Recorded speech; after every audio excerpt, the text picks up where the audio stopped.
नमस्कार। आज हम बात करेंगे एबीबी इंडिया लिमिटेड की। ये कंपनी आप जानते हैं भारत में इंजीनियरिंग और टेक्नोलॉजी स्पेस में एक बहुत बड़ा नाम है। बिल्कुल। हमारे पास कंपनी की वेबसाइट से जानकारी है, कुछ फाइनेंशियल रिपोर्ट्स हैं, स्टॉक मार्केट का डेटा है 10 जुलाई 2025 तक का, और कुछ मार्केट एनालिसिस भी। ठीक है। तो कोशिश रहेगी कि इन सब स्रोतों को मिलाकर समझें कि एबीबी इंडिया की आज की स्थिति क्या है, क्या इनके मेन बिजनेस एरिया हैं, और हाँ, आगे क्या दिख रहा है। बिल्कुल। देखिए, एबीबी इंडिया का फोकस जो है वो दो मुख्य चीजों पर है। इलेक्ट्रिफिकेशन मतलब बिजली से जुड़ी चीजें, और ऑटोमेशन यानी स्वचालन। हाँ। और ये जो पेरेंट कंपनी है स्विट्जरलैंड वाली एबीबी लिमिटेड, उसकी सब्सिडरी है। तो ग्लोबल सपोर्ट तो मिलता है इनको रिसर्च का, टेक्नोलॉजी का। अच्छा। हाँ, पर उसके लिए ये रॉयल्टी भी देते हैं पेरेंट कंपनी को, और इनका मेन मकसद है टेक्नोलॉजी से एक सस्टेनेबल भविष्य बनाना। 5 का रेवेन्यू देखें अगर तो सबसे बड़ा हिस्सा तो लगता है इलेक्ट्रिफिकेशन का है। हाँ बिल्कुल, 43% इलेक्ट्रिफिकेशन से। इसमें वो सारी चीजें आ जाती हैं जैसे low voltage, medium voltage systems, EV charging भी आजकल काफी है इसमें, सोलर इन्वर्टर वगैरह। राइट। फिर दूसरा बड़ा हिस्सा है मोशन का, लगभग 34%। ये मोटर्स, जनरेटर्स, ड्राइव्स बनाते हैं, और ड्राइव्स में तो ये दुनिया के सबसे बड़े सप्लायर हैं। दुनिया के? हाँ। फिर तीसरा है प्रोसेस ऑटोमेशन, करीब 18%। ये बड़ी इंडस्ट्रीज के लिए ऑटोमेशन सिस्टम्स वगैरह देखते हैं। और सबसे छोटा 5% के आसपास वो है रोबोटिक्स और डिस्क्रीट ऑटोमेशन।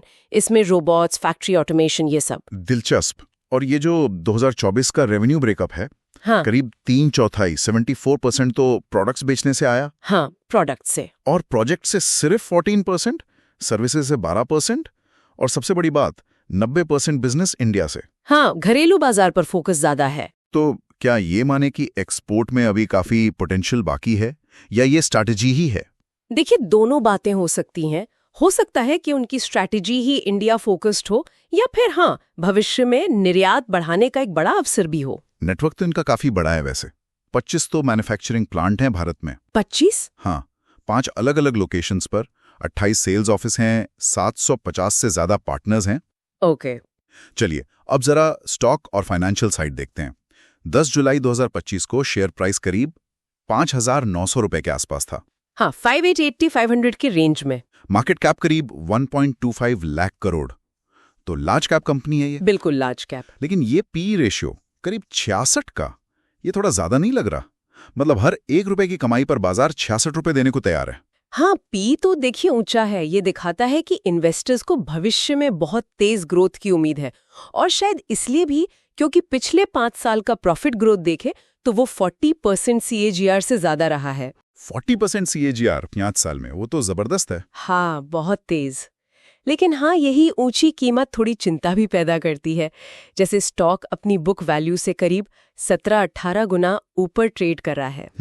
हालांकि ROE यानी इक्विटी पर रिटर्न वो करीब 29% है, जो कि बहुत अच्छा है। तो मतलब मिक्स्ड पिक्चर है। अच्छी बात यह है कि कंपनी पे कर्ज लगभग नहीं है, डेट फ्री है। हाँ, वो एक बड़ा प्लस है। और डिविडेंड भी ठीक ठाक देती है, करीब 37% पे आउट। सही। लेकिन वही वैल्यूएशन वाली बात, कुछ चिंताएं तो हैं। जैसे येस सिक्योरिटीज ने सेल रेटिंग दी थी, शायद इसी वजह से महंगी वैल्यूएशन और शायद सरकारी खर्च में कमी का डर। हाँ, हो सकता है।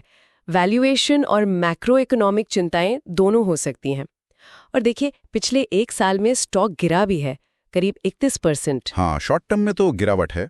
लेकिन लॉन्ग टर्म देखें तो 3 साल में करीब 31% ऊपर है, और 5 साल में काफी अलग अलग आंकड़े हैं।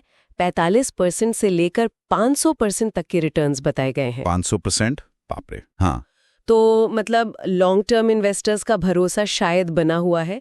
52 हफ्तों का हाई देखें तो वो 9,941 रुपए था, और लो 4,590। काफी वॉलेटाइल रहा है। अच्छा, हाल फिलहाल में क्या कुछ नया हुआ है कंपनी में? एक्टिविटी क्या रही है? देखिए, Q1 CY25 तक ऑर्डर बैकलॉग काफी सॉलिड था, करीब 9,958 करोड़ का। मतलब आगे के लिए काम तो है इनके पास। ओके। नए प्रोडक्ट्स भी लॉन्च किए हैं।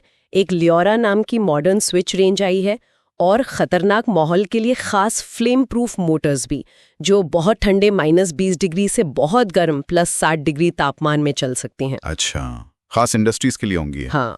और कोई पार्टनरशिप या एक्सपेंशन? हाँ, मार्च 2025 में एक AI स्टार्टअप है अप टाइम AI, उसके साथ पार्टनरशिप की है एसेट हेल्थ मैनेजमेंट के लिए। AI का इस्तेमाल, इंटरेस्टिंग। हाँ, और मई 2025 में इन्होंने करीब 10 एकड़ जमीन लीज पर लेने की मंजूरी ली है अपना इंडस्ट्रियल ऑपरेशन बढ़ाने के लिए। एक्सपेंशन प्लान्स भी हैं मतलब। और एक बड़ी खबर थी दिसंबर 2024 की, इन्होंने सीमेंस गमेसा का जो पावर इलेक्ट्रॉनिक्स बिजनेस है गेमसा इलेक्ट्रिक, उसे खरीदने का समझौता किया है। ओह, गमेसा इलेक्ट्रिक। हाँ, इससे इनको विंड, सोलर और एनर्जी स्टोरेज में और मजबूती मिलेगी। ये काफी बड़ा मूव हो सकता है रिन्यूएबल एनर्जी स्पेस में। बिल्कुल।